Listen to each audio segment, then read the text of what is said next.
இயேசு இயேசு கிறிஸ்துவின் விலையேறப்பெற்ற நாமத்திலே உங்கள் யாவரையும் வாழ்த்துகிறேன். மீண்டுமாக இந்த சனிக்கிழமை சாயங்காலம் நாம் இவ்விதமாக இணையும்படியாய் தேவனாகிய கர்த்தர் நமக்கு கொடுத்திருக்கிற இந்த பெரிய கிருபைக்காய் நான் ஆண்டவரை துதிக்கிறேன். கூகுள் மீட்லையும் ஜூம் மீட்லையும் யூடியூப்லையும் கனெக்ட் ஆகியிருக்கிற ஒவ்வொருவரையும் இயேசு கிறிஸ்துவின் நாமத்தினாலே வாழ்த்துகிறேன். அதோடு இந்த நாளிலே லைவாக தம்பி இளங்கோ, பிரபா அவங்க எல்லாம் எங்களோடு கூட இணைந்திருக்கிறார்கள். ஒனேசிமஸ், பெசலியேல், பிரபாவுடைய அம்மா, இளங்கோவுடைய அம்மா எப்படி சொல்லி நாங்க ஒரு சிறு கூட்டமாக நாகர்கோயில்ல எங்களுடைய வீட்டுல கூடி நேரடியாகவும் உங்களோடு கூட இந்த லைவ்ல கனெக்ட் ஆகும்படியாகவும் தேவன் இப்படிப்பட்ட ஒரு ஃபெலோஷிப்பை, ஒரு ஐக்கியத்தை தேவன் எனக்கு கொடுத்ததற்காக, எங்களுக்கு கொடுத்ததற்காக நான் ஆண்டவரை துதிக்கிறேன். உங்கள் யாவருக்கும் நன்றி கூறுகிறேன். தொடர்ந்து நீங்கள் இதில் இணைகிறதற்காக நான் ஆண்டவரை துதிக்கிறேன். உங்கள் அன்புக்காக, தொடர்ந்து உங்களுடைய ஜெபங்களுக்காக நான் ஆண்டவரை துதிக்கிறேன். உங்களுடைய ஜெபங்களின் மூலமாக தொடர்ந்து இந்த ஊழியத்தை செய்யும்படியாக உங்களோடு கூட இணைந்து தேவனுடைய வார்த்தையை நானும் இணைந்து கற்றுக்கொள்ளும்படியாக, நானும்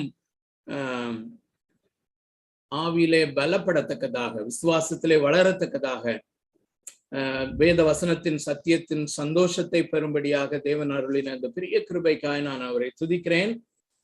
நம்ம தொடர்ந்து பண்ணுவது போல நாம் இந்த நாளிலும் ரோமருக்கு எழுதின நிருபத்திலிருந்து நாம் தொடங்குவோம். நாம் அறிந்திருக்கிறோம், ரோமருக்கு எழுதின நிருபம் 1வது அதிகாரம் 21வது வசனத்திலிருந்து நாம் இந்த உப தலைப்புக்கு சென்று விட்டோம் என்பதை நாம் அறிந்திருக்கிறோம். ஆகையினாலே இந்த ரோமர் 1:21 நான் அதிகமாக நிற்காதபடி தொடர்ந்து நாம் தியானித்து வருகிற, கற்று வருகிற அந்த உப தலைப்பிலே நாம் அதிகமாக நேரம் செலவு செய்ய, அதை குறித்து தேவனுடைய இருதயத்தின் பாரத்தை, தேவனுடைய காரியத்தை நாம் பெற்றுக்கொள்ள கர்த்தர் நமக்கு உதவி செய்வாராக. ரோமர் 1வது அதிகாரம் 21வது வசனத்திலே, அவர்கள் தேவனை அறிந்தும் அவரை தேவனென்று மகிமைப்படுத்தாமல் அப்படிங்கிற அந்த காரியத்திலிருந்து தேவனை அறிந்து தேவனென்று மகிமைப்படுத்துதல் அப்படிங்கிற காரியத்துல, தேவனென்று மகிமைப்படுத்துதல் என்றால் என்ன என்பதை நாம் கற்றுக்கொண்டு வரும்போது, தேவனாகிய கர்த்தர் மனிதர்களாகிய நாம் அனுபவிக்கிற இந்த ரட்சிப்பை அவர் இந்த விதத்திலே வடிவமைத்திருக்கிறார் என்று நாம் பார்த்து கொண்டு வருகிறோம். தேவனை தேவனென்று மகிமைப்படுத்த வேண்டுமானால் அந்த நமக்கு அருளியிருக்கிற இந்த ரட்சிப்பை முழுமையாக அவரே நமக்கு செய்து நமக்கு கொடுப்பாரானால், இதுல எனக்கு ஒன்றுமே கான்ட்ரிபியூஷன் கிடையாது, ஆண்டவரே நீரே என்னை ரட்சித்தீர், என்னிலே அது எனக்கு அதுல எந்த ஒரு ஈடுபாடும் கான்ட்ரிபியூஷன் இல்லை என்பதை நாம் ஒத்துக்கொள்ளும் விதத்திலே அதை வடிவமைத்திருக்கிறார் என்பதை எபேசியருக்கு எழுதின நிருபம் 2வது அதிகாரம் 8-9 நாம் ஃபாலோ பண்ணி கொண்டு வருகிறோம். கிருபையினாலே விசுவாசத்தை கொண்டு ரட்சிக்கப்பட்டீர்கள், இது உங்களால் உண்டானதல்ல, இது தேவனுடைய ஈவு என்று நாம் பார்த்தோம். கிருபையினாலே விசுவாசத்தை கொண்டு ரட்சித்தார். ஆக கிருபையும் தேவனுடைய ஈவு, விசுவாசமும் தேவனுடைய ஈவு. இப்படி கிருபையும் விசுவாசம் நம்மை ரட்சிக்கும்படியாக, கிருபையும் விசுவாசமும் ஆகிய இரண்டுமே தேவனிடத்திலிருந்து வருமானால், இந்த ரட்சிப்பு தேவன் தாமே செய்திருக்கிறார். நாம் ஈவாக அதை பெற்றுக்கொண்டோம். ஆகையினாலே நாம் அதை நன்றி அறிதலோடு தேவனிடத்திலிருந்து பெற்றுக்கொண்டு அதற்கு நன்றிதான் செலுத்த முடியும் என்கிற காரியங்களை நாம் பார்த்து கொண்டு வருகிறோம். ஏனென்றால் அதற்கு அடுத்த வசனத்திலே, 9வது வசனத்திலே, தேவனாகிய கர்த்தர் ரட்சிப்பை ஏன் இப்படி வடிவமைத்திருக்கிறார் என்பதற்கான தெளிவான பதிலை நாம் காண்கிறோம். கிருபையினாலே விசுவாசத்தை கொண்டு ரட்சிக்கப்பட்டீர்கள், இது உங்களால் உண்டானதல்ல, இது தேவனுடைய ஈவு, ஒருவனும் பெருமை பாராட்டாதபடிக்கு அவர் இப்படி செய்தார் என்று வாசிக்கிறோம். சோ மனுஷன் பெருமை பாராட்டாதபடி நானும் இந்த காரியத்தை செய்தேன், நானும் தேவனை தேடினேன், நானும் விசுவாசம் வைத்தேன் என்று எந்த ஒரு காரியத்தையும் அவன் சொல்லி பெருமை பாராட்டாத விதத்திலே தேவனாகிய கர்த்தர் இந்த ரட்சிப்பை வடிவமைத்திருக்கிறார். ஜான் பைப்பர் சொல்லுகிற ஒரு காரியத்தை நான் எப்பொழுதும் சொல்லுவேன். இது தேவனே வடிவமைத்து தேவனே நமக்கு ஈவாக கொடுத்திருக்கிறபடினாலே we are supposed to receive it with trembling hands and grateful hearts. இதை நாம் பெற்றுக்கொள்ளதான் முடியும். நடுக்கத்தோடு நம்முடைய கரங்களை கூப்பி ஒரு நன்றி நிறைந்த இருதயத்தோடு கூட இதை பெற்றுக்கொள்ளதான் முடியும் என்று சொல்லி. சோ கிருபையினாலே விசுவாசத்தை கொண்டு ரட்சிக்கப்பட்டோம் என்று நான் பார்த்து கொண்டிருக்கும் போது இந்த விசுவாசம் ரெண்டு வகைப்படும் என்று பார்த்தோம். இந்த வேதாகமத்திலே எழுதியிருக்கிற தேவனுடைய அந்த சுவிசேஷம் என்கிற வாக்குத்தத்தம், சுவிசேஷத்தை நான் வாக்குத்தத்தம் என்று சொல்லுகிறேன். சோ இந்த சுவிசேஷம் என்கிற அந்த சுவிசேஷமாகிய வாக்குத்தத்தத்தை நாம் விசுவாசிக்க பரிசுத்த ஆவியானவர் நமக்கு உதவி செய்கிறார். இந்த சுவிசேஷமாகிய வாக்குத்தத்தத்தை நாம் விசுவாசிக்கும் போது நாம் ரட்சிக்கப்படுகிறோம். அந்த ரட்சிப்பு பூரணம் அடைகிறது. அந்த சுவிசேஷம் என்கிற வாக்குத்தத்தத்தையே அல்லது தேவனுடைய வார்த்தையையே இந்த ரட்சிப்பிலே பரிசுத்த ஆவியானவர் எப்படி பயன்படுத்துகிறாரோ அதே போல இந்த வாக்குத்தத்தத்தையே அல்லது இந்த வார்த்தையையே தேவனுடைய வார்த்தையையே பிசாசானவனும் எடுத்து பயன்படுத்தி அவன் ஒரு போலியான விசுவாசத்தையும் உருவாக்க முடியும். அது உண்மையான விசுவாசம், நாம் ரட்சிப்பை பெற்று அனுபவிக்கிற இந்த விசுவாசத்தை போல தோற்றமளிக்கும்படியான ஒரு ஆனால் போலியான ஒரு விசுவாசத்தையும் அவன் உண்டாக்க முடியும் என்று இந்த காரியத்தை நான் பார்த்து கொண்டு இருக்கும் போது இந்த போலியான விசுவாசத்தை அல்லது உண்மையான விசுவாசத்தை போல தோற்றமளிக்கிற ஒரு விசுவாசம் என்று இருக்குமானால் அது மிகுந்த அபாயகரமானது அல்லவா, அது டேஞ்சரஸ் அல்லவா என்று சொல்லி இந்த டாபிக்ல நாம அதிகமாக தியானித்து வருகிறோம். இந்த போலியான விசுவாசத்திற்கும் உண்மையான விசுவாசத்திற்கும் இந்த உலகத்திலே இந்த விசுவாசிகள் திருச்சபையில் இருக்கும் வரையிலும் அல்லது உலகத்திலே இருக்கும் வரையிலும் இதற்கு ஒரு ஒரு ரொம்ப வித்தியாசம் தெரியாதபடி இருக்க வாய்ப்பு இருக்கிறது அப்படின்னு சொல்லி நிறைய எக்ஸாம்பிள்ஸ் பார்த்தோம்.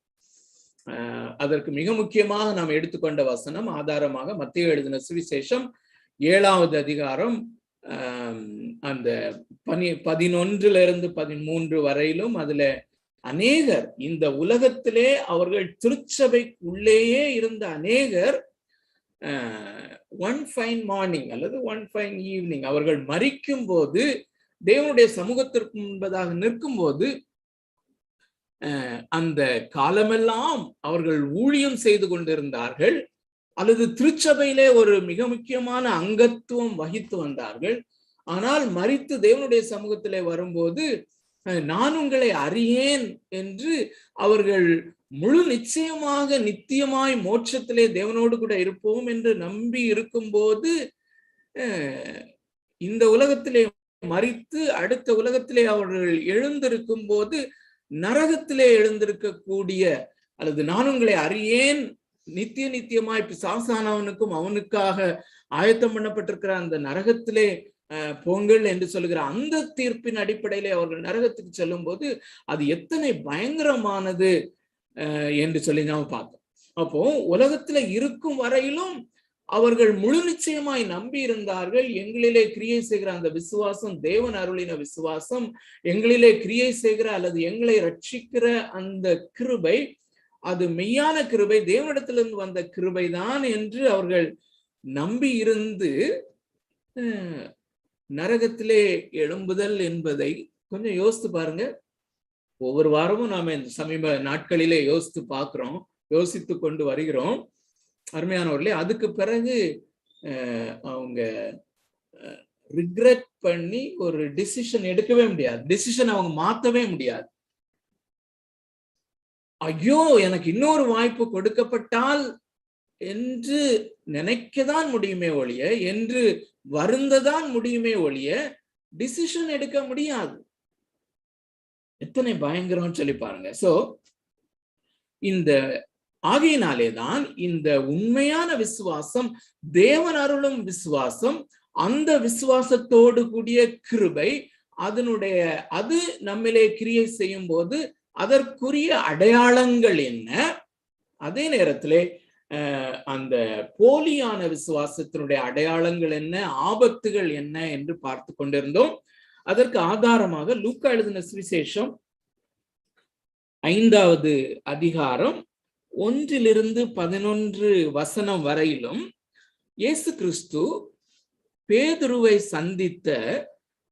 சந்தித்த போது அந்த பேதுரு திரளான மீன்களை பிடித்த அந்த சம்பவத்திலே பேதுரு இயேசு கிறிஸ்துவை கண்டு, இயேசு கிறிஸ்துவை பார்த்து, அவனுக்குள்ளே மெய்யான விசுவாசம் எப்படி அவனுக்குள்ளே அவேக்கன் ஆகிறது, அல்லது மெய்யான விசுவாசம் அவனுக்குள்ளே எப்படி உயிர்ப்பிக்கப்படுகிறது என்கிற அந்த ப்ராசஸை நாம கற்றுக்கொள்வது நிமித்தமாக அந்த மெய்யான விசுவாசத்தினுடைய தன்மைகளை நாம் கற்றுக்கொண்டு வந்தோம்.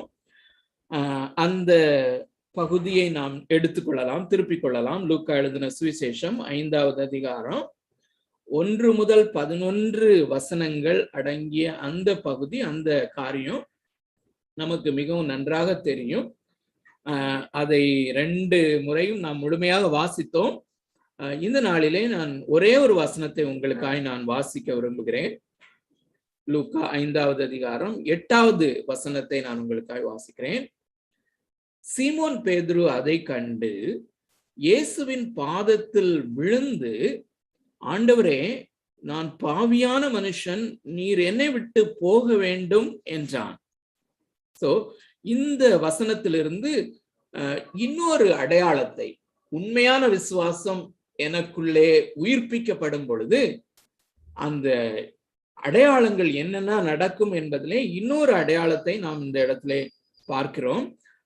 இதற்கு முன் பார்த்த அடையாளங்களையும் நான் சற்று சொல்லிவிட்டு கடந்து போவது நலம் என்று யோசிக்கிறேன். சோ அதனால ஒன்று என்ன பார்த்தோம்னா, முதலாவதாக நோயிங் காட், அல்லது தேவன் யார் என்று அறிந்து கொள்ளுதல். இங்கே இந்த பகுதியிலே 8வது வசனத்திலே, அதற்கு முன்னால 7வது வசனத்துல மிக முக்கியமாக நமக்கு நல்லா தெரியும் இந்த இடத்துல நடைபெறுகிற காரியம். முழுவதும் பேதுருவும் அவருடைய நண்பர்களும் மிகவும் பிரயாசப்படுகிறார்கள். ராத்திரி முழுவதும் பிரயாசப்படுகிறார்கள். ஒன்றுமே கிடைக்கவில்லை, ஒரு மீன் கூட கிடைக்கவில்லை. அதிகாலையில வந்து அவர்கள் வலைகளை அலசி கொண்டு மடித்து தன்னுடைய பிசினஸை மூடிக்கொண்டு போகும்படியா இருக்கிற அந்த வேளையிலே இயேசு அங்கே வருகிறார். இயேசு வந்து முதலாவது அவர் அவனுடைய அந்த பேதுருவினுடைய அந்த படவிலே அவர் உட்கார்ந்து ஜனங்களுக்கு, திரளாய் கூடின ஜனங்களுக்கு அவர் போதகம் பண்ணுகிறார். அதற்கு பின்பு நிலைமை அறிந்தவராக அந்த பேதுருவினிடத்திலே, பேதுருவை ஆழத்திலே தள்ளிக்கொண்டு நீ உன்னுடைய வலையை போடு என்று சொல்லும் போது அவன் ரெலக்டண்டா தான், அல்லது கொஞ்சம் அவன் ஹெசிடேட் பண்ணினவனாக அந்த வலையை போடுகிறான். ஐயரே, முழுவதும் நாங்கள் பிரயாசப்பட்டோம், ஒரு மீன் கூட கிடைக்கல. நான் பரம்பரையா அல்லது நான் காலாகாலமாய் மீன்பிடி தொழிலை செய்து கொண்டு வருகிறவன். இந்த பகுதியிலே ராத்திரி முழுசும் மீன் இல்லைன்னா கண்டிப்பா இப்ப காலையில போட்டாலும் மீன்கள் இங்கே வரப்போகிறது இல்லை. ஆனாலும் நீர் சொல்லுகிறீர் என்று சொல்லி வலையை போடுகிறான். 2 படவுகளும் நிரம்பி வழியத்தக்கதாக 2 படவுகளும் நிரம்பி படவு அமிழத்தக்கதாக மீன்கள் அங்கே நிரம்பி வழிந்தபடியினாலே இவன் இங்கே இயேசு கிறிஸ்துவை, இவர் சாதாரணமான மனிதர் அல்ல, இவர் தேவனாகிய கர்த்தர், காட் இன் ஹியூமன் ஃபார்ம். என்னை போல அவர் மாம்ச சரீரம் உள்ளவராக, என்னை போல கண்கள் உடையவராக, என்னை போல வாய் உடையவராக இருந்தாலும் இவர் அந்த தேவனாகிய கர்த்தர், படைத்தவர், இவர் மீன்களுக்கு கட்டளை கொடுக்கக்கூடிய வல்லமை படைத்தவர் என்று அவரை குறித்து அறிந்து கொண்டார். அருமையானவர்களே, அந்த மெய்யான விசுவாசம் நமக்குள்ளே கிரியை செய்யும் போது அந்த விசுவாசம் எந்த நபரினாலே அல்லது எந்த வசனத்தினாலே எந்த வேதத்தினாலே அது நமக்குள்ளே உயிர்ப்பிக்கப்படுகிறதோ அந்த வேதம் கூறும் நபராகிய தேவனாகிய கர்த்தருடைய தன்மை என்ன என்று அறிந்து அந்த தேவனை மையப்படுத்தி அந்த தேவனை மகிமைப்படுத்தும். அது ரொம்ப முக்கியமான காரியம். So God will be the focus. அந்த நபர், the person Jesus Christ, அவர்தான் மைய பகுதியிலே இருப்பார். இரண்டாவது, இப்படி அறிந்த அறிவின் அடிப்படையிலே அவர் மேலே ஒரு அன்பு பொங்கி எழும். இதை நாம் கடந்த வாரத்திலே இன்னும் டீட்டெயிலாக பார்த்தோம். அந்த உன்னத பாட்டின் புஸ்தகத்திலிருந்து ஒரு வசனத்தை பார்த்தோம். இது எப்படிப்பட்ட அன்பை, மெய்யான விசுவாசம் எனக்குள்ளே கிரியை செய்யும் போது தேவன் மேலே, அவருடைய குமாரனாய் இயேசு கிறிஸ்துவின் மேலே எப்படிப்பட்ட அன்பை என்னுடைய இருதயத்திலே கிளறிவிடும் அல்லது என்னுடைய இருதயத்திலே அது உயிர்ப்பிக்கும் என்றால், இந்த நேசம் மரணத்தை போல் வலிது என்று சொல்லக்கூடிய அளவுக்கு இந்த அன்பு இயேசுவின் மேல் எனக்கு பற்றி எறிகிற, என்னுடைய இருதயத்திலே பற்றி எறிகிற இந்த அன்பு இது மரணத்தை காட்டிலும் வலிது. இது பாதாளத்தை காட்டிலும் அல்லது பாதாளத்தை போல கொடிது. திரளான தண்ணீர்கள் அல்லது திரளான வெள்ளங்கள் இந்த நேச தடலை அவித்து போட மாட்டாது என்கிற அளவுக்கு. அருமையானவர்களே, இன்னொரு காரியத்தை நாம் நினைவிலே கொள்ள வேண்டும். இந்த மெய்யான விசுவாசத்தை நாம் கண்டுகொள்ளும்படியாக எந்தெந்த குணாதிசயங்களை இப்பொழுது நாம் பார்த்து கொண்டிருக்கிறோமோ, இந்த குணாதிசயங்கள் எல்லாமே நம்முடைய இருதயத்திலே காணப்படுகிற குணாதிசயம். அதான் இந்த பைபிள் ஸ்டடியில ரொம்ப ரொம்ப முக்கியமாக இந்த நாட்களிலே வலியுறுத்தி கற்றுக்கொண்டு வருகிறோம். ஆகையினாலே என்னுடைய இருதயத்திலே இந்த அன்பு, இயேசுவின் பால் அன்பு எப்படி பற்றி எறிகிறது என்பது எனக்குத்தான் தெரியும். ஆனால் மற்றவர்கள் அந்த அன்பின் வெளிப்பாட்டிலே நான் என்ன கிரியைகளை செய்கிறேன் என்கிறதை வைத்து அவர்களும் கண்டுகொள்ளலாம். இது ரொம்ப முக்கியமான காரியம். அதனால்தான் இயேசு சொன்னார், ஒரு மரத்தை அதனுடைய கனியினாலே அறிந்து கொள்ளலாம் என்றால் உடனே ஆவியின் கனியோட கூட நம்ம கம்பேர் பண்ணிவிடக் கூடாது. என்ன அந்த முழு அதிகாரத்திலே அவர் எதை பற்றி பேசிக் கொண்டிருக்கிறார் என்றால், மெய்யான விசுவாசம் உன்னுடைய இருதயத்திலே கிரியை செய்யும் போது, இருதயத்திலே ஆவியில் அனல் பெற்று அல்லது இருதயத்திலே இயேசுவின் பால் அன்பு பொங்கும் போது நான் செய்கிற கிரியைகளாகிய கனிகள். பைபிள் ஸ்டடியில நான் பார்ட்டிசிபேட் பண்றது, நானாகவே வேதாகமத்தை படிப்பது. இதுவரையிலும் இதுக்கு முன்னாடி வேதாகமத்தை படிக்கிறதுக்கு எனக்கு இன்ட்ரெஸ்டே இருக்காது. ஆனா இந்த விசுவாசம் என்னிலே அவேக்கன் ஆகும்போது ஒரு நாள் 10 அதிகாரம் படிக்கிறேன், 15 அதிகாரம் படிக்கிறேன், 20 அதிகாரம் படிக்கிறேன். அருமையானவர்களே, இன்னும் ஒன்று, நான் 2-3 விதமான கிரேஸ் சொன்னேன். ஒன்று சேவிங் கிரேஸ், நம்மை ரட்சிக்கும் கிருபை. அதை தொடர்ந்து நம்மை பரிசுத்தமாக்குகிற கிருபை. அதை தொடர்ந்து நாம் ஊழியம் செய்யும்படியாக அருளப்படுகிற கிருபை. இந்த ஒவ்வொரு கிருபையோடு கப்பிளாகி அல்லது சேர்ந்து வருவது விசுவாசம். ஆகையினால விசுவாசம் என்னுடைய அன்றாட வாழ்க்கையிலே விசுவாசம் கேள்வியினாலே வரும். தேவனுடைய வசனத்தை நான் வாசிக்க பிரசங்கங்களை கேட்க பைபிள் ஸ்டடி அட்டெண்ட் பண்ண என்னுடைய வாழ்க்கையில விசுவாசம் பெருகும். அந்த விசுவாசம் பெருக அந்த இருதயத்திலே அந்த உண்மையான விசுவாசமா, அந்த விசுவாசம் அன்றாடம் பெருகுகிற விசுவாசமும் ஒருவேளை இடையிடையே போலியான விசுவாசமாக வெளிப்பட வாய்ப்பு இருக்கிறது. ஆகையினாலே உண்மையான விசுவாசம் வளர என்னுடைய இருதயத்துல இந்த தன்மைகள், நாம் இப்பொழுது பார்த்து வருகிற தன்மைகள் நம்மிலே உயிர்மீட்சி அடைந்து அது வெளிப்படும். அதற்குரிய கிருபைகளும் கிடைக்கும். பரிசுத்தமாகுதலின் கிருபைகளிலே நாம் வளருவோம், ஊழியம் செய்கிற கிருபைகளிலே நாம் வளருவோம். இப்படிப்பட்ட அன்பு எனக்குள்ளே இருக்கிறதா என்று 2வது அடையாளம். 3வது அடையாளம் ஒரு ஹோலி ஜாய், ஒரு பரிசுத்த அன்பு, பரிசுத்த சந்தோஷம், மகிழ்ச்சி. அன்புக்கு நம்ம இங்க இந்த பேசேஜ்ல நம்ம இப்பொழுது எடுத்திருக்கிற இந்த வசன பகுதியிலே லூக்கா 5வது அதிகாரம் 1 to 11 வரை உள்ள காரியத்தை நம்ம படிக்கும்போது 11வது வசனத்துல எந்த விதமான அல்லது எந்த மீன்களை பிடிக்கும்படியாக எப்படிப்பட்ட வியாபார வளர்ச்சிக்காக அவன் ராத்திரி முழுதும் பிரயாசப்பட்டானோ, அல்லது எப்படிப்பட்ட வியாபார வளர்ச்சிக்காக இதுவரை அவன் மீனவனாக அவன் அந்த வேலையை தொழிலை செய்து கொண்டிருக்கிறானோ, தன்னுடைய மீனவ தொழிலிலே இதுவரை கண்டிராத அளவுக்கு ஒரு பிசினஸ் சக்சஸ் என்று சொல்லலாம். தன்னுடைய வியாபாரத்திலே ஒரு பெரிய செழுமை, தன்னுடைய வியாபாரத்திலே ஒரு பெரிய வெற்றியை காண்கிறான். அந்த வெற்றியை அந்த 2 படகுகளிலும் நிரம்பி வழிகிற அந்த மீன்களை ஒரு கணம் அவன் பார்க்கும்போது, இது நேத்து கிடைச்சிருந்தா இதை எவ்வளவு பணத்திற்கு விற்றிருக்கலாம் என்கிற காரியம் பிளாஷ் மாதிரி அவனுடைய மனதிலே வந்தாலும், இப்பொழுது தனக்கு முன்பாக நின்று கொண்டிருக்கிற அந்த இயேசு, அந்த நபர் இந்த 2 படகுகளும் நிரம்பி வழியத்தக்க, இவைகளை விற்றால் இவ்வளவு பணம் கிடைக்கும் என்கிற காரியம் என் மனதிலே வருகிறது உண்மைதான். அதை காட்டிலும் அதிகமான விலையேற பெற்றவர், பிரஷியஸ். ஆகையினாலே அவைகள் அழுகினாலும் சரி, அதை வேற யாரும் எடுத்தாலும் சரின்னு சொல்லி அப்படியே அந்த படவை அவன் தள்ளி கொண்டு கரையிலே நிறுத்திவிட்டு அவைகளை கண்டுகொள்ளாதபடி இந்த இயேசுவை அவன் பின்பற்றி வருகிறான்.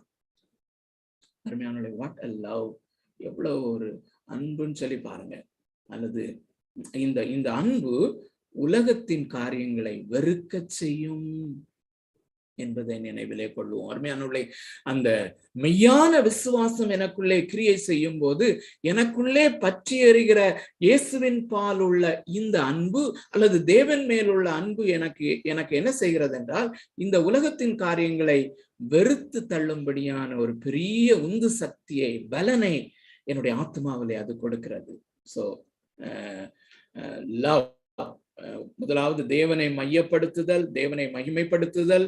2வது ஒரு அன்பு அல்லது பரிசுத்த அன்பு, ஹோலி லவ். 3வது ஹோலி ஜாய், பரிசுத்த மகிழ்ச்சி, சந்தோஷம், ஆனந்தம். சங்கீதம் 16:11 நாம் வாசிக்கிறபடி, உம்முடைய சமூகத்தில் பரிபூரண ஆனந்தம். There is perfect joy. உம்முடைய சமூகத்திலே பரிபூர்ண ஆனந்தமும், உம்முடைய வலது பாரிசத்தில் என்பதும் தேவனுடைய சமூகத்தை தான் குறிக்கிறது. உம்முடைய சமூகத்தில் பரிபூர்ண ஆனந்தமும், உமது வலது பாரிசத்தில் நித்திய பேரின்பமும் உண்டு. Everlasting pleasure.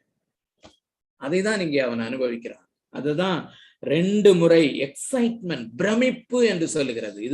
இந்த பிரமிப்பு திரளான மீன்கள் எனக்கு கிடைத்ததுனால அல்ல, என்னுடைய பிசினஸ்ல பெரிய வெற்றி உண்டானதுனால அல்ல, என்னுடைய குடும்பத்தை தேவன் ஆசீர்வதித்திருக்கிறார், என்னுடைய பிள்ளைகள் எல்லாம் நன்றாக படித்திருக்கிறார்கள். கடந்த வாரத்திலே ஒரு நண்பரோடு கூட நான் பேசிக்கொண்டு இருக்கும்போது அவர் சொன்ன காரியம், நான் அவருக்கு 75 வயசு இருக்கும். அவர் சொல்கிறார், நான் என்னுடைய வாலிப நாட்களிலே நான் வேலை செய்து கொண்டிருக்கும் போது நான் கஷ்டப்பட்டு என்னுடைய மாவட்டத்துல ஒரு இடத்துல போய் நான் ஊழியம் செய்து அங்கே ஒரு சபையை டெவலப் பண்ணேன், வேலை பார்த்து கொண்டே இந்த காரியத்தை செய்தேன். ஆகையினாலே தேவன் என்னுடைய பிள்ளைகளை ஆசீர்வதித்திருக்கிறார், என்னுடைய பிள்ளைகளுக்கு நல்ல படிப்பை தந்திருக்கிறார், என்னுடைய பிள்ளைகள் எல்லாம் வெளிநாட்டுல இருக்காங்க. I doubt that it may be true faith. அது உண்மையான விசுவாசமா, உண்மையான கிருபையா என்று நான் அதை வெகுவாக விமர்சனம் செய்கிறேன். அருமையானவர்களே, உண்மையான அந்த கிருபை வரும் பொழுது, அந்த உண்மையான விசுவாசம் கிரியை செய்யும் போது இந்த காரியங்கள் மகிழ்ச்சி இருக்காதுன்னு நான் சொல்லல. உண்மையிலே பிள்ளைகள் வெளிநாட்டுல இருப்பது, சம்பாதித்து அனுப்புவதும், அவங்களுடைய வாழ்க்கை செழிப்பாய் ஆண்டவர் வைத்திருப்பதும் பார்க்கும்போது நிச்சயமா மனுஷனா இருக்கிற யாருக்குமே சந்தோஷம் வரதான் செய்யும். ஆனால் இந்த சந்தோஷத்தை காட்டிலும், இந்த காரியத்தினுடைய அந்த பிரமிப்பை காட்டிலும் மேலானது என் இயேசுவோடு கூட நான் நேரம் செலவழிக்கும் பொழுது வருகிறது அல்லவா, அந்த அந்த எவர்லாஸ்டிங் பிளஷர் என்று சங்கீதம் 16:11 தாவீது சொல்லுகிறானே, அந்த ஆனந்தம் அது வேற. இரண்டாவது, இந்த காரியத்துல இன்னொரு காரியம் என்னவென்றால், அவர் சொன்ன அந்த காரியத்திலே அருமையானவர்களே, உண்மையாகவே இது கிருபை என்று உணர்ந்திருந்தால், நான் இப்படி ஊழியம் செய்ததினாலே ஆண்டவர் என்னை ஆசீர்வதித்திருக்கிறார் என்றால், that cannot be grace. அது கிருபையாக அது இருக்க முடியாது. கிருபை என்ன சொல்லுகிறது? நான் தகுதியற்றவன், நான் பாவி, இந்த பாவியான மனுஷனை கொண்டும் தேவன் அங்கே பயன்படுத்தி இருக்கிறார், என்னை பயன்படுத்தி இருக்கிறார். சோ என்னுடைய காரியம், என்னுடைய நற்காரியம் தேவனுடைய ஆசீர்வாதத்தை கொண்டு வருகிறதாக இருக்க முடியாது. அப்படியானால் அது கிருபையா இருக்க முடியாது.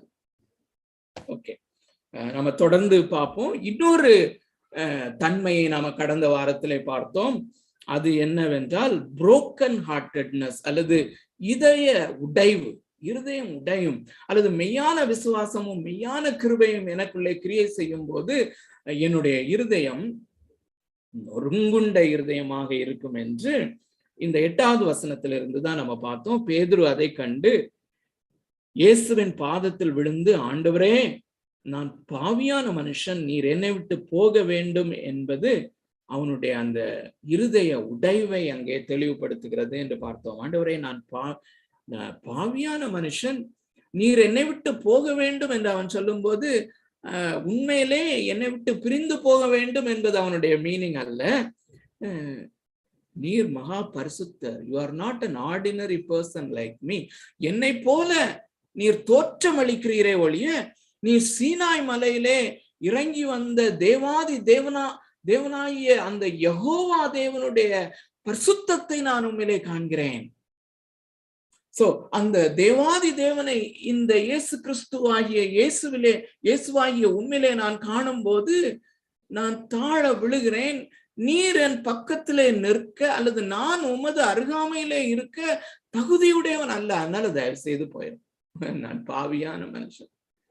அதான் இதய நொறுங்குதல். சோ இது 4வது குணாதிசயம். இன்று இன்னொரு குணாதிசயத்தை நாம் பார்க்க இருக்கிறோம், 5வது குணாதிசயம். அருமையானவர்களே, இதற்கும் ஆதாரமாக இதே வசனத்தை தான் நான் எடுக்கிறேன். 8வது வசனத்தை திரும்பவும் வாசிக்கிறேன். உங்களுடைய வேதாகமத்திலே பாருங்க, ஃபாலோ பண்ணுங்க. சீமோன் பேதுரு அதை கண்டு இயேசுவின் பாதத்தில் விழுந்து, ஆண்டவரே, நான் பாவியான மனுஷன், நீர் என்னை விட்டு போக வேண்டும் என்றான். சோ இதுல இந்த ஒரு ஃப்ரேஸ், அவன் இயேசு கிறிஸ்துவனுடைய பாதத்திலே விழுகிறான். இந்த இயேசு அவனுடைய கொஞ்ச மணி நேரத்துக்கு முன்னால, அல்லது ஒரு சில நாட்களுக்கு முன்பதாக இதே பேதுருவோடு கூட அவனுடைய அந்த மாமியார் வீட்டுக்கு போற. சோ நாம நண்பர்கள் அந்த மாமியார் வீட்டுக்கு போற மாதிரி, சோ அந்த மாமியார் வீட்டுக்கு இயேசு பேதுருவோடு கூட இணைந்து பேதுருவனுடைய மாமியார் வீட்டுக்கு போறாரு. சோ பேதுருக்கு அது ஒரு இயேசு என் மாமியார் வீட்டுக்கு வந்தாரு. So he's like a friend. அவர் எனக்கு ஒரு நல்ல நண்பர். ஆனா அந்த என்னுடைய மாமி கடும் ஜுரமாக இருந்தால் அவளை உடனே எழுப்பி விட்டார். ஜுரம் உடனே இறங்கிச்சு, ஜுரத்துக்கு கட்டளை இட்டார். ஆனா எங்க மாமியார் வீட்டுல என்னோட கூட சேர்ந்து சாப்பிட்டாரு. என்னுடைய மாமியார் அவருக்கு விளம்புனாங்க. அவரோடு கூட இணைந்து நான் பிரயாணம் பண்ணி கொண்டிருக்கிறேன், இணைந்து ஊழியம் செய்து கொண்டிருக்கிறேன். அப்படி இருக்கிற ஒரு நபர், அப்படி நண்பரை போல சுற்றி கொண்டிருக்கிற அவருடைய காலில் திடீர்னு விழுறான்னா பாருங்க. சோ என்ன ஒரு காரியம் என்றால் பயபக்தி. இவர் தேவன், he is God. இவர் சாதாரண மனிதரை போல இருந்தாலும் இவர் வணக்கத்திற்குரியவர், இவர் தொழுகைக்குரியவர், இவர் ஆராதனைக்குரியவர். இவருக்கு முன்பதாக கைகோர்த்து நாங்கள் நடந்தாலும் இவர் மண்டியிட்டு தொழும்படியான யோக்கியதை உள்ளவர், அப்படிப்பட்ட அருகதை உள்ளவர். விழுந்து ஆண்டவரே லார்ட் அப்படின்னு சொல்லி கொடுத்தார். இயேசுவே என்று சொல்லி அல்ல, ஆண்டவரே என்று அழைக்கிறத பாக்குறோம். அதுக்கு தமிழ்ல ரொம்ப அழகான ஒரு வார்த்தை இருக்கிறது, பயபக்தி.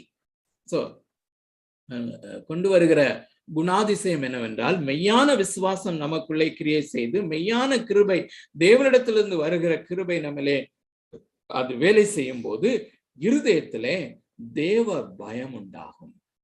இது மிகவும் முக்கியமான காரியம். அருமையானுள்ளே, தேவனை குறித்த பயம் ஆதியாகமம் முதல் வெளிப்படுத்துற விசேஷம் வரையிலும் இந்த தேவ பயத்தை குறித்த அநேக வாக்கியங்களை, வசனங்களை நான் வாசிக்க முடியும். 2 வசனங்களை நாம் இந்த மாலை வேளையிலே வாசிக்கலாம். அநேக வசன ரெஃபரன்ஸ் நான் எடுத்தேன், ஆனால் எல்லாவற்றையும் நான் வாசிக்க முடியாது. உங்களுக்கும் அநேக வசனங்கள் தெரியும்.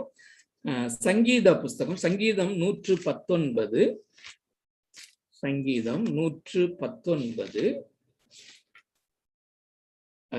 120 வசனம் 120, 119வது சங்கீதம் 120வது வசனத்தை உங்களுக்காய் நான் வாசிக்கிறேன். தாவீது சொல்லுகிறான், உமக்கு பயப்படும் பயத்தால் என் உடம்பு சிலிர்க்கிறது, உமது நியாய தீர்ப்புகளுக்கு பயப்படுகிறேன். 2 தடவை சொல்லுகிறான் பயம் என்கிற காரியம். உமக்கு பயப்படும் பயம், உமக்கு பயப்படும் பயம் என் இருதயத்திலே இருக்கிறபடியானால். சோ இந்த குறிப்பையும் அருமையானவர்களே நினைவிலே கொண்டு வாருங்கள். நாம் மெய்யான விசுவாசத்தினுடைய தன்மைகளாக பார்க்கிறது எல்லாமே இருதயத்திலே செயல்படுகிற காரியம். இருதயத்திலேதான் விசுவாசம் உயிர்ப்பிக்கப்படுகிறது என்பதையும் நாம் நினைவில் கொள்ள வேண்டும். இருதயத்திலே விசுவாசம் உயிர்ப்பிக்கப்படுகிறது. தேவனை குறித்த பயம், தேவ பயம் இருதயத்திலே வருகிறது. ஆனா இந்த தாவீது ராஜாவுடைய உடம்புல அது தெரியுது. எப்படி தெரியுது பாருங்க, என் உடம்பு சிலிர்க்கிறது. உடம்பு அந்த சிலிர்க்கும் போது ஒருவேளை பக்கத்துல இருக்கவங்க பார்க்க முடியுமா இருக்கும். நம்முடைய அந்த நமக்கே தெரியும் உடல் சிலிர்க்கிற காரியம், அல்லது சில உடலிலே சில காரியங்களை, சில அசைவுகளை, சில காரியங்கள் நமக்கு நடக்கும்போது, தெய்வ பயத்தினால் நடக்கும்போது மற்றவர்கள் தெரிந்து கொள்கிறார்கள். இந்த நான் முதலாவது வாசித்த அந்த வசன பகுதியிலே பேதுரு மற்றவங்க எல்லாரும் இயேசுனுடைய பாதத்துல விழுந்தாங்கன்னு சொல்லல. ஒருவேளை சீஷர்கள் விழுந்தாங்களான்னு தெரியல. ஆனா அந்த இயேசு கிறிஸ்துவனுடைய போதகத்தை கேட்ட அநேகர் அந்த கடற்கரையிலே நிற்கிறார்கள். அவங்கெல்லாம் விழல. இவனுக்குள்ளே, இந்த பேதுருவுக்குள்ளே, பேதுருவனுடைய இருதயத்திலே இந்த தெய்வ பயம், the fear of God வந்ததுனால இங்கே தாவீது என்னுடைய உடம்பு சிலிர்த்தது என்று சொல்லுகிறான்.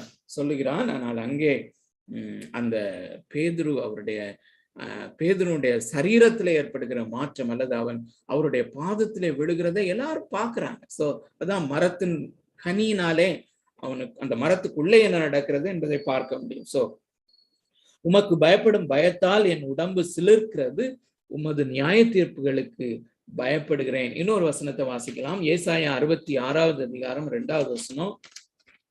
ஏசாயா 66வது அதிகாரம் 2வது வசனம்.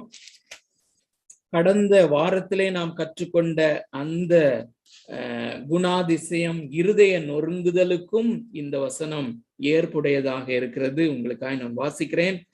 ஏசாயா 66:2. என்னுடைய கரம் இவைகளையெல்லாம் சிருஷ்டித்ததினால் இவைகளெல்லாம் உண்டாயின என்று கர்த்தர் சொல்கிறார்.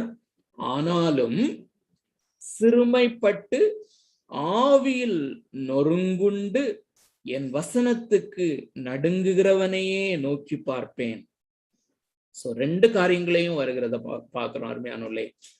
சிறுமைப்பட்டு என்று சொல்லும் போது இருதயத்திலே, அதான் அந்த வாக்கிய வசனங்கள்ல முதலாவது பார்க்கிறோம். ஆவியில் எளிமை, புவர் இன் ஸ்பிரிட், தாழ்மையும் காண்பிக்குது. அந்த தாழ்மையும் இருதயத்துலதான் வருது. ஆவியில அந்த சிறுமைப்பட்டு ஆவியிலே நொறுங்குண்டு, அந்த 2வது வாக்கிய வசனம் பார்த்தோம். துயரப்படுகிறவர்கள், அந்த பாவத்திற்காக ஒரு ரியல் சாரோ, துயரம். அருமையானவர்களே, இதை ரோமன் கத்தோலிக்கர்களுடைய அந்த வாழ்க்கையிலே பின்னி பிணைந்து இருக்கிறதை நாம் பார்க்கிறோம்.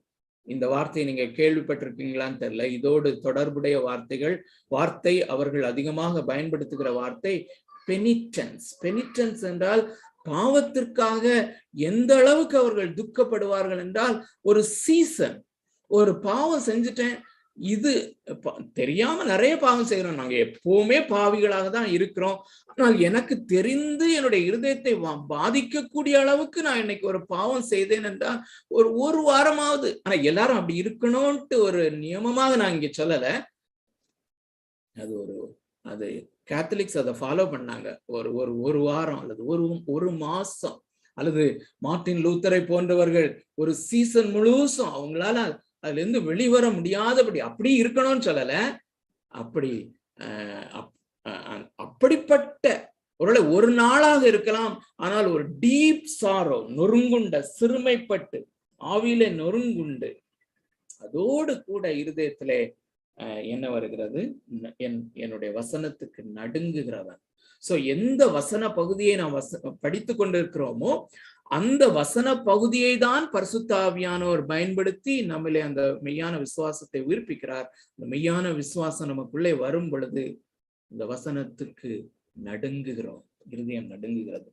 அருமையானவர்களே, 2 விதமான பயங்கள் இருக்கிறது. அதை பிரித்து அறியும்படியாக ஒரு பேசேஜை, ஒரு வசன பகுதியை நாம் வாசிக்கலாம். யாத்ராகம புஸ்தகம் 20வது அதிகாரம்.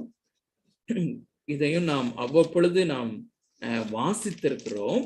ஆனாலும் இந்த சந்தர்ப்பத்திலே, இந்த கான்டெக்ட்ல இதை படிப்பது நல்லது. யாத்ராகம புஸ்தகம் 20வது அதிகாரம் 18, 19, 20 வசனங்களை எடுத்துக்கொள்வோம். 18, 19, 20 வசனங்களை உங்களுக்காக வாசிக்கிறேன். தயவு செய்து க்ளோஸா ஃபாலோ பண்ணுங்க. இது சீனாய் மலையினுடைய அனுபவம். சீனாய் மலையினுடைய அந்த காரியம் நடந்து இருக்கிறதை நாம் பார்க்கிறோம். ஜனங்கள் எல்லாரும் இடி முழக்கங்களையும் மின்னல்களையும் எக்கால சத்தத்தையும் மலை புகைகிறதையும், எத்தனை அட்ஜெக்டிவ்ஸ் அல்லது எத்தனை காரியங்கள் தேவனுடைய சமூகத்தை சார்ந்து வருகிறதுன்னு சொல்லி பாருங்க.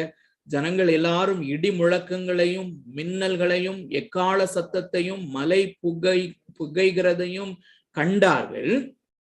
அதை கண்டு ஜனங்கள் பின்வாங்கி தூரத்திலே நின்று மோசேயை நோக்கி, நீர் எங்களோட பேசும், நாங்கள் கேட்போம், தேவன் எங்களோட பேசாதிருப்பாராக, பேசினால் நாங்கள் செத்து போவோம் என்றார்கள். 20வது வசனம். மோசே ஜனங்களை நோக்கி, பயப்படாதிருங்கள். நல்ல கவனிங்க இந்த வசனத்தை நான் வாசிக்கும் போது.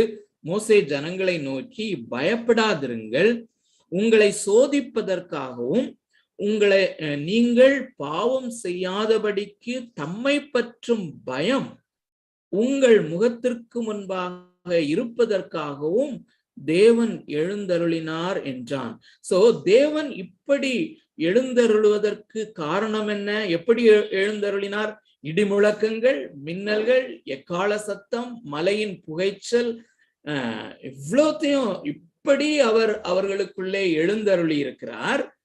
எழுந்தருளி இருக்கும் போது மோசே என்ன சொல்லுகிறான் பாருங்க. 2 விதமான பயத்தை இங்க மென்ஷன் பண்ணுகிறானா இல்லையான்னு சொல்லி பாருங்க. மோசே ஜனங்களை நோக்கி, பயப்படாதிருங்கள். ஆனா எதற்காக தேவன் இப்படி எழுந்தருளினார்?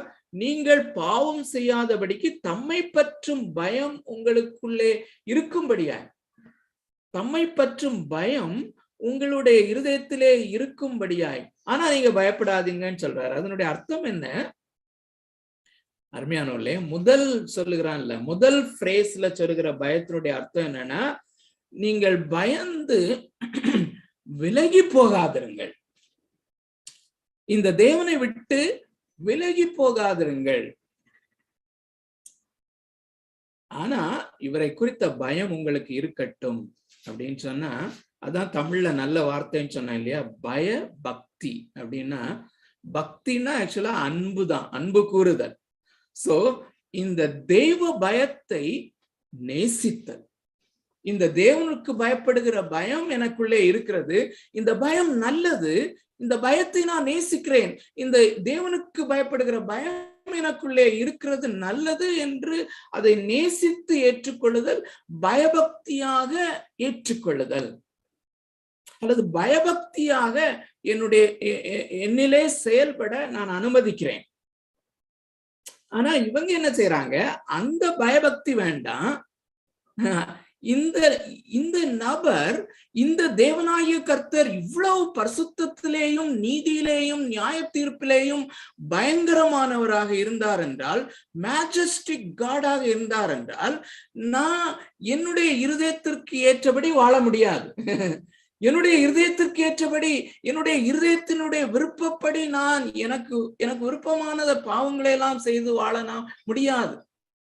அதான் அவங்களுடைய பயம் என்னன்னா, அதுதான், நான் பாவம் செய்ய முடியாதோ, இது பயங்கரமான தேவனாக இருக்கிறாரே, இவர் பக்கத்துல நெருங்க வேண்டாம், நீரே நெருங்கும், மோசே வேண்டுமானால் நெருங்கட்டும், அந்த விலகி போகிற பயம் எங்களுக்கு போதும். நாங்க இப்படிப்பட்ட பயங்கரமான தேவனுக்குரிய அந்த பக்தி, அந்த நேசம் அருமையானோர்களே, யோசித்து பாருங்க, இவங்க இருதயத்துல என்ன இருந்துச்சுன்னு சொல்லி.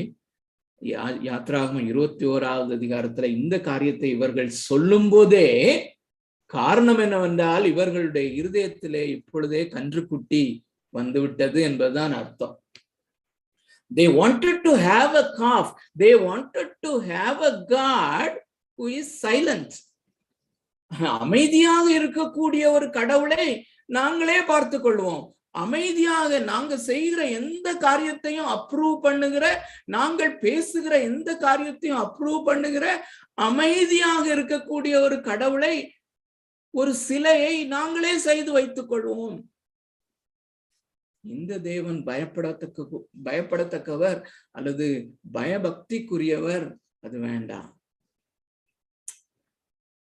அருமையானவர்களே, இந்த மெய்யான விசுவாசம் எனக்குள்ளே வரும் பொழுது, மெய்யான கிருபை என்னுள்ளே கிரியை செய்யும் போது, அவர் பேசுவார், அவருடைய சத்தம் பயங்கரமாக இருக்கும். I will be silent. என்னிலிருந்து சத்தம் வராது, என்னிலிருந்து சத்தம் வராது. ஆண்டவரே, பாதத்துல விழுந்து உம்முடைய வசனத்துக்கு நான் நடுங்குகிறேன். தேவனுடைய வசனத்துக்கு நடுங்குகிறவனுடைய வார்த்தைகள் வராது. இதை குறித்து ஆனால் மோசேக்கு இந்த பயபக்தி இருந்தது என்பதை, இதே காரியத்தை அவன் எபிரேயருக்கு எழுதின நிருபத்திலே, எபிரேய நிருபத்தை எழுதின அப்போஸ்தலன் மிக தெளிவாக எழுதுகிறார். எபிரேயருக்கு எழுதின நிருபம் 12வது அதிகாரத்திலே அந்த முழு வேத பகுதியையும் உங்களோடு வாசிக்க மிகவும் ஆசை எனக்கு. ஆனால் இந்த வசன பகுதியை இன்னொரு முறை நிச்சயமாக சுவாரஸ்யத்தோடு உங்களோடு கூட வாசிக்க நான் விரும்புகிறேன். இதை நீங்களே வாசித்து பாருங்க. 11வது அதிகாரம், எபிரேயருக்கு எழுதின நிருபம் 11வது அதிகாரம் 13வது வசனத்திலிருந்து 14வது வசனத்திலிருந்து மன்னித்துக் கொள்ளுங்கள், 12வது அதிகாரம், எபிரேயருக்கு எழுதின நிருபம் 12வது அதிகாரம் 17வது வசனத்திலிருந்து தொடர்ந்து அவர் எழுதி கொண்டே போகிறார். 18வது வசனம் நன்றாக கவனிங்கள்.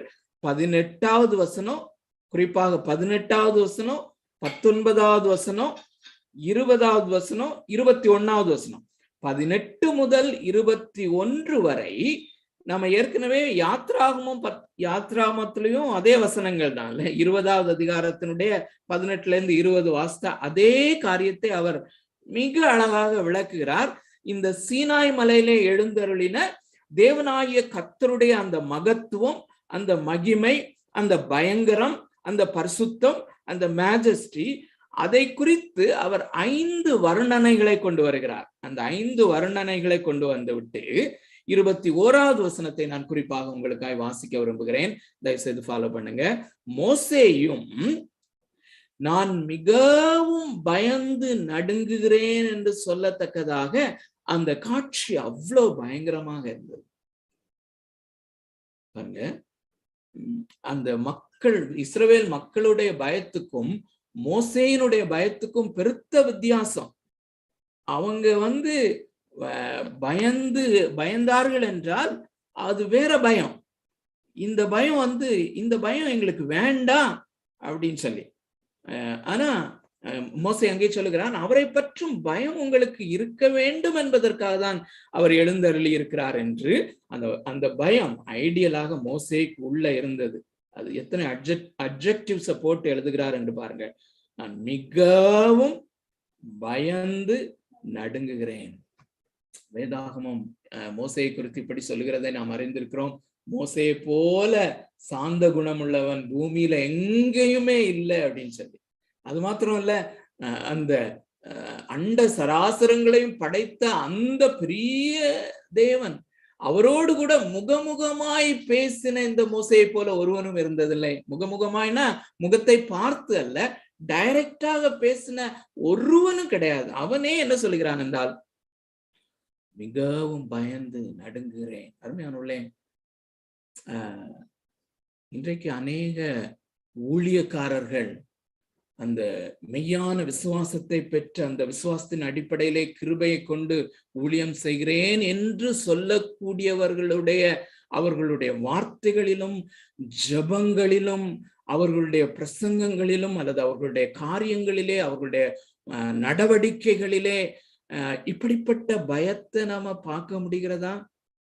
அல்லது எப்படிப்பட்ட அவர்களுடைய எண்ணம் ஒருவேளை என்னவாக இருக்கலாம்? இந்த புதிய ஏற்பாட்டிலே நாம் இருக்கிறோம், இந்த புதிய ஏற்பாட்டின் இயேசு கிறிஸ்து, இந்த புதிய ஏற்பாட்டின் தேவன் அப்படிப்பட்ட பயத்திற்குரியவர் அல்ல என்பது போல யோசிக்கிறார்கள். அருமையானவர்களே, இதே வசன பகுதிக்கு வாருங்கள். தெளிவாக முற்றிலும் முழுமையாய் வாசிக்க இப்பொழுது நேரம் இல்லை. ஆனாலும் இந்த 21வது வசனத்தை தொடர்ந்து, அதாவது எபிரேயருக்கு எழுதின நிருபம் 12வது அதிகாரத்துல 18 முதல் 21 அந்த சீனாய் மலையினுடைய மகிமையை அவர் விளக்குகிறார். ஆனா அதை பார்த்துதான், அந்த சீனாய் மலையினுடைய அந்த காட்சி அல்லது சீனாய் மலையினுடைய அந்த மகிமையை பார்த்துதான் நான் மிகவும் பயந்து நடுங்குகிறேன் என்று மோசே சொல்லுகிறான் அப்படின்னு சொல்லி எபிரேய ஆக்கியோன் எழுதுகிறார். அதுக்கு பிறகு பாத்தீங்கன்னா 22வது வசனத்திலிருந்து 27வது வசனம் வரையிலும் சியோன் மலையினுடைய மகிமையை குறித்து எழுதுகிறார். இந்த சியோன் மலையிலே இயேசு கிறிஸ்து நிற்பது போல, அல்லது இயேசு கிறிஸ்து தான் இந்த சியோன் மலையினுடைய அல்லது புதிய ஏற்பாட்டினுடைய மகிமைக்கு நடுநாயகராக இருப்பவர் என்று அதை விளக்கும் போது 10 அடைமொழி காரியங்களை அவர் சொல்லுகிறார். நீங்க வீட்டுல போய் எண்ணி பாருங்க.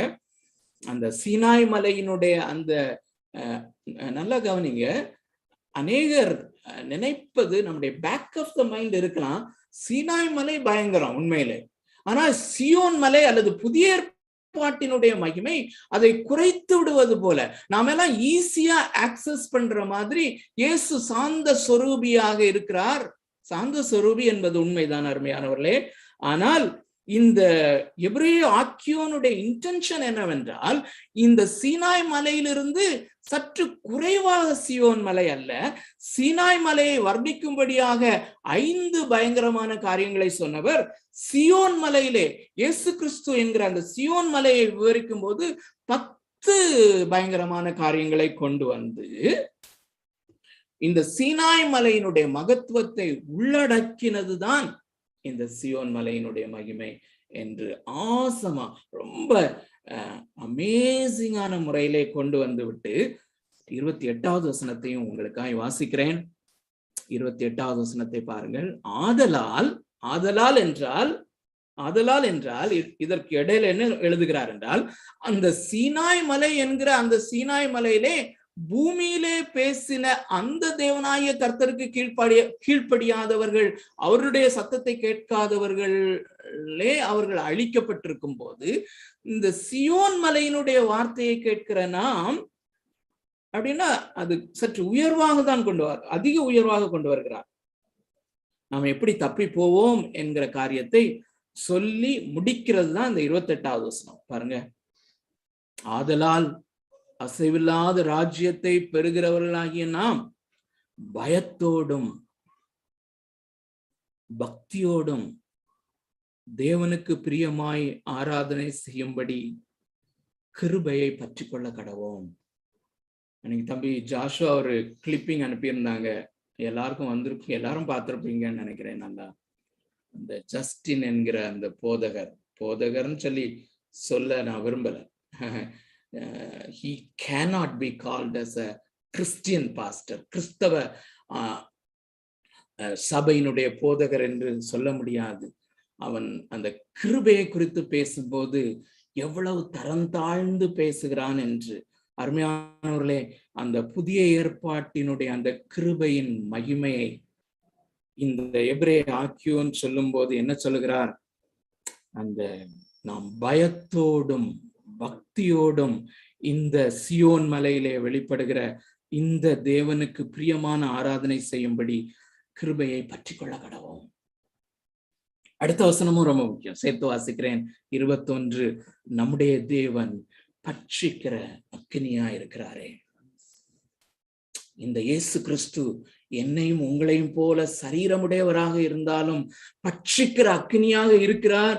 இவர் இந்த சியோன் மலையில ரொம்ப அடிக்கப்பட கொண்டு போகப்படுகிற ஆட்டுக்குட்டியை போல சாஃப்ட் அண்ட் டெண்டராக இருந்தாலும் இவர் சீனாய் மலையினுடைய அந்த பயங்கரம் உள்ளடங்கிய தேவன். இவர் அந்த சீனாய் மலையிலே இறங்கின அந்த பட்சிக்கிற அக்னி இந்த சாந்த சொரூபிக்கு உள்ளேயே இருக்கிறது. தெய்வத்துவத்தினுடைய பரிபூரணம் இவருக்குள்ளே வாசமாயிருக்கிறது என்பதை பேதுரு கண்டதினாலதான் விழுந்தான். அங்கேயும் ஆண்டவர் அடுத்த வசனத்துல சொல்றாரு, பயப்படாதே. பயப்படாதேன்னா அவன் சொன்னால நீர் என்னை விட்டு போய்விடும் இல்ல, உனக்கு இருக்கிற பயம் நல்லது. அந்த பயம் என்னை விலக்குகிற பயம் அல்ல, என்னை பின்பற்றுகிற பயம். This fear will help you to follow me closely. பேதுருவே, நீ என்னை நெருங்கி பின்பற்றுவாய். நீ என்னை நெருங்கி பின்பற்றி நான் மரிப்பது போல எனக்காக நீ மரிக்க வேண்டிய ஒரு மரணம் உனக்கு இருக்கிறது. அந்த மரணம் வரையிலும் நீ என்னோடு கூட இணைந்து பின்பற்ற வேண்டுமானால் இந்த பயம் உனக்கு வேண்டும். இந்த பயம், இவர் என்னை போன்ற மனிதர் ஆனாலும் இவர் பட்சிக்கிற அக்கினி. அருமையானவர்களே, இந்த பேதுருவை குறித்த சரித்திரம் நமக்கு நல்லா தெரியும். கடைசியாக இவனை சிலுவையில் அறையும் போது கூட அவர் சொன்ன காரியம், சாதாரணமாக மேல தலையை வச்சு கீழே என்னுடைய ஆண்டவரை சிலுவையில் அறைந்தார்கள். அவர் எனக்கு ஒரு சரீர பிரகாரமான குருவாக இருந்தாலும் அவரை நான் சரீர பிரகாரமான ஒரு குருவாக மாத்திரம் ஏற்றுக்கொள்ளவில்லை. He is my Lord. அவர் என் ஆண்டவர், அவர் தொழுகைக்குரியவர். அவரிலே நான் சீனாய் மலையின் மகிமையை கண்டேன், மகத்துவத்தை கண்டேன். அவர் பட்சிக்கிற அக்கினி. நாம் ஊழியர்களை கிரிட்டிசைஸ் பண்ணுவது அல்ல, டிசர்ன் பண்ண வேண்டியது மிக மிக தேவையான ஒரு காலகட்டத்திலே இருக்கிறோம். Let us not accept எல்லா ஊழியக்காரர்களையும் அவர்கள் பேசுகிற காரியங்களெல்லாம் ஏற்றுக்கொள்ளக்கூடிய காலகட்டத்திலே நாம் இல்லை. அருமையானவர்களே, மலிந்து கிடக்கிறார்கள். தெய்வ பயமற்ற ஊழியர்கள் மலிந்து கிடக்கிற காலத்திலே அருமையானவர்களே, நாம் நிதானித்து அறிந்து டிசர்ன் பண்ணி, ஆங்கிலத்துல தான் வேர்ட் டிசர்ன் பண்ணி, நாம் அதை டிசர்ன் பண்ணி நம்மையும் நம்மை சார்ந்தவர்களையும் எச்சரிப்பு உள்ளாக்க வேண்டியது மிக மிக அவசியமா இருக்கிறது. அருமையானவர்களே, கடைசியாக ஒரு காரியத்தை பார்க்கலாம். கடைசியாக அப்படின்னு சொல்லி அந்த முடிக்கிற சென்ஸ்க்கு வர வேண்டாம், ரொம்ப முக்கியமான காரியத்தை நம்ம கடைசியா பார்க்க போறோம். லூக்கா எழுதின சுவிசேஷத்துல இந்த மெய்யான விசுவாசம் ஒருவனுக்குள்ளே உயிர்ப்பிக்கப்படும் பொழுது, முதல் முறையாக வரும் பொழுதோ இல்லாவிட்டால் பரிசுத்தத்தினுடைய அந்த கிரேஸை பெற்றுக்கொள்ளும்படியாய் நமக்குள்ளே உயிர்ப்பிக்கப்படும் பொழுதோ நடைபெறுகிற அந்த காரியம் அல்லது இருதயத்திலே அந்த தெய்வ பயம் எப்படி வருகிறது என்கிற அந்த காரியத்தை நாம் பார்க்கும்படியாக லூக்கா எழுதின சுவிசேஷம் 23வது அதிகாரத்திலே அந்த 2 கள்ளர்களுடைய காரியத்தை கொஞ்சம் நம்ம பார்ப்போம். லூக்கா எழுதின சுவிசேஷம் 22வது அதிகாரம் 31வது வசனத்திலிருந்து 35வது வசனத்திலிருந்து 23வது அதிகாரம், லூக்கா எழுதின சுவிசேஷம் 23வது அதிகாரம் 35வது வசனத்திலிருந்து 43வது வசனம் வரையிலும் இருக்கிற அந்த வசன பகுதியிலே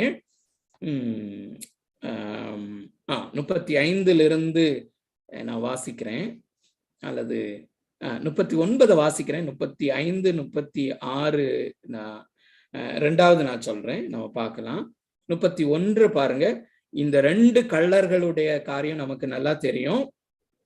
39வது வசனம், அன்றியும் சிலுவையில் அறையப்பட்டிருந்த குற்றவாளிகளில் ஒருவன், நீ கிறிஸ்துவானால் உன்னையும் எங்களையும் ரட்சித்துக்கொள் என்று அவரை இகழ்ந்தான். அருமையானவர்களே, இந்த ஒரு கள்ளன் அவன் எப்படி இந்த இகழ்ந்தான் போட்டிருக்குல்ல, 39வது வசனத்திலே அவன் இகழ்ந்தான் அப்படின்னு போட்டிருக்கு. ஆனா நல்லா கவனிச்சு பாருங்க, அது ஒரு விதமான ஒரு ஜபமா இருக்குதா அப்படின்னு சொல்லி அதை பாருங்க. அது நீ கிறிஸ்துவானால் அப்படிங்கிற அந்த வார்த்தைய ஒரு ஆங்கில வெர்ஷன்ல என்ன போட்டிருக்குன்னா, ஆர் யூ நாட் கிரைஸ்ட் அப்படின்னு போட்டிருக்கு. நீர் கிறிஸ்து அல்லவா, நீர் கிறிஸ்து அல்லவா, நீ கிறிஸ்துவானால் உன்னையும் எங்களையும் ரட்சித்துக்கொள் என்று அவரை இகழ்ந்தான்.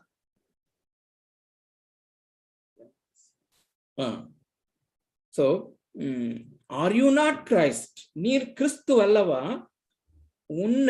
உன்னையும் எங்களையும் ரட்சித்துக்கொள். பாருங்க, ஒரு ஆங்கிள் இருந்து நீங்க பாத்தீங்கன்னா இது ஒரு ரொம்ப ஒரு நோபலான ஒரு ஜபம் மாதிரி இருக்கும். இந்த அடுத்த கள்ளம் பண்ண ஜபமும் நமக்கு நல்லா தெரியும். சோ அந்த ஜபத்தினுடைய அடிப்படையில நீங்க இந்த ஜபத்தை நீங்க பாத்தீங்கன்னா, இவன் இயேசுவையும் சேர்த்துக்கிறான். இயேசு தன்னைத்தான் ரட்சிக்கணும். முதலாவது, இயேசு இவ்வளவு பாடுபடக்கூடாது. ரெண்டாவது, என்னை அவர் ரட்சிக்க வேண்டும்.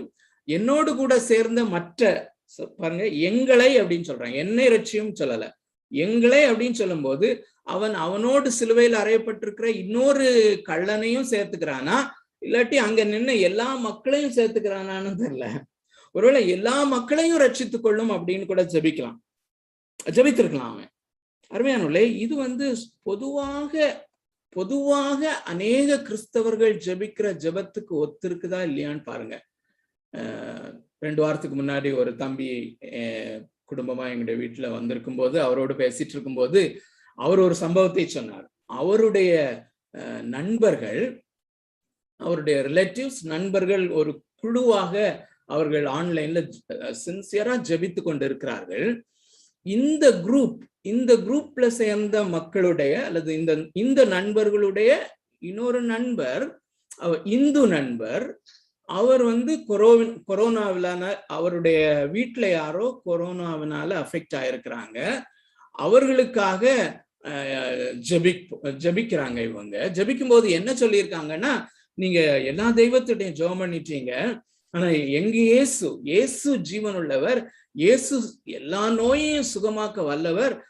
உங்களுடைய மனைவியோ இல்லாட்டி யாருன்னு எனக்கு சரியா தெரியல, அவங்கள கொரோனால இருந்து விடுவிக்க இந்த இயேசு வல்லவர், அவர்கிட்ட நாங்க ஜெபம் பண்றோம் அப்படின்னு சொல்லி இவங்க சின்சியரா ஜெபம் பண்ணிட்டு இருந்திருக்காங்க.